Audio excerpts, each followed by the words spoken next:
అన్యజనులు ఇచ్చే సలహాలు, ఎవరిని లేక రాజకీయ నాయకులు ఇచ్చే సలహాలు, లేక డాక్టర్లు ఇచ్చే సలహాలు, లేక భూత వైద్యులు మాంత్రికులు ఇచ్చే సలహాలు పాటిస్తున్నారు కానీ, సిద్ధాంతం ఇచ్చే సలహాలు పాటిస్తున్నారు కానీ, ప్రార్థనాపడైన సేవకుడి సలహాలను అనుసరించకపోవడం ద్వారా చాలా మంది నష్టపోతున్నారని ఈ రాత్రి ధైర్యంగా తెలియజేస్తున్నారు.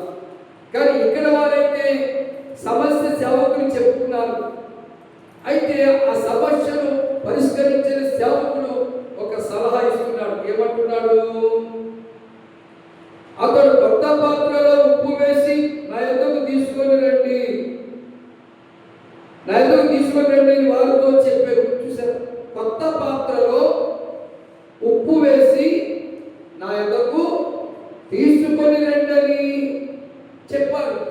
ఎవరైనా దేవుడి మీద అనుకున్న సేవకుడు, దేవుడి మీద విశ్వాసం ఉంచిన సేవకుడు, తన ఆస్తిని విడిచిపెట్టి, తన ఊరును విడిచిపెట్టి, 108 ఎకరాల ఆస్తిని కూడా విడిచిపెట్టి, చేతి పనులు కూడా విడిచిపెట్టి దేవుని పని చేయడానికి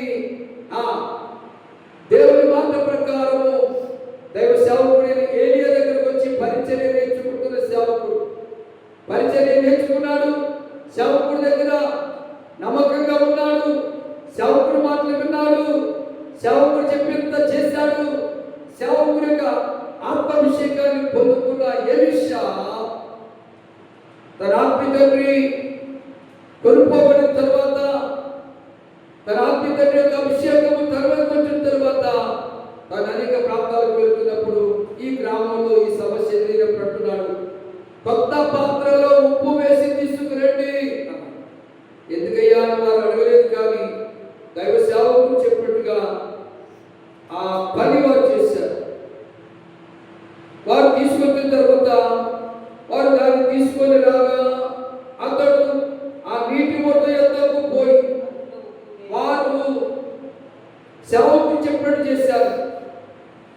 సేవకుడి దగ్గరికి కొత్త పాత్రలో ఉప్పు వేసి తీసుకొచ్చారు.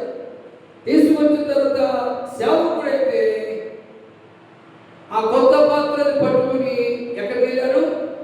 ఆ నీటి ఊటల యొద్దకు వెళ్ళినట్లుగా మనం లేఖనాల్లో చూస్తున్నాం. ప్రభునందు దేవుని ప్రజలారా, అటువంటి అతడు ఆ నీటి ఊట యొద్దకు పోయి అందులో ఉప్పు వేసి యెహోవా సెలవిచ్చినది ఏమనగా అంటున్నాడు. ఎవరంట సెలవిచ్చేది? ఆ నీటి ఊటలో ఉప్పు వేసి. దేవుని ప్రజలారా, ఉప్పు అనగా దేవుని వాక్యానికి సాదృశ్యం. ఆ చెడిపోయిన ఊట మనిషి యొక్క జీవితమే. మనిషి యొక్క ఆలోచన చెడిపోయాయి, మనిషి యొక్క తలంపులు చెడిపోయాయి, మనిషి యొక్క ఉద్దేశాలు చెడిపోయాయి. మనిషి దేవుని మీద అనుకోవటం మానేసి తన స్వశక్తి మీద అనుకొని, తన స్వబుద్ధిని ఆధారం చేసుకొని ఏదో సాధించాలి అంటూ అన్యాయం చేస్తూ, అక్రమం చేస్తూ, ద్రోహం చేస్తూ, మోసం చేస్తూ ఎవరిని లోకానుసారంగా జీవిస్తున్నాడు కానీ దేవుని మీద ఆధారపడకుండా ఉంటున్నాడు. అందువలన హృదయం చెడిపోయింది, హృదయం పాడైపోయింది, మనసు చెడిపోయింది, చూపు చెడిపోయింది, మాట చెడిపోయింది. ఎవరిని ఆ చెడిపోయినటువంటి మనస్సును, ఆ చెడిపోయినటువంటి ఆ హృదయాన్ని, ఆ చెడిపోయినటువంటి తలంపులను మార్పు చెందాలంటే వాక్యమైన ఉప్పు ఆ హృదయంలో, ఆ వ్యక్తిలో వేయబడాలి. దేవునికి స్తోత్రం చెప్పండి. హల్లెలూయా. ఈ రాత్రి వాక్యము మన గ్రామ ప్రజలకు వినబడుతుంది. ఈ రాత్రి వాక్యము మందిరంలోకి వచ్చిన సంఘ బిడ్డలకు వినబడుతుంది. వాక్యమే చెడిపోయిన నీరును బాగు చేసేది. వాక్యమే చెడిపోయిన ఆలోచనలను బాగు చేసేది.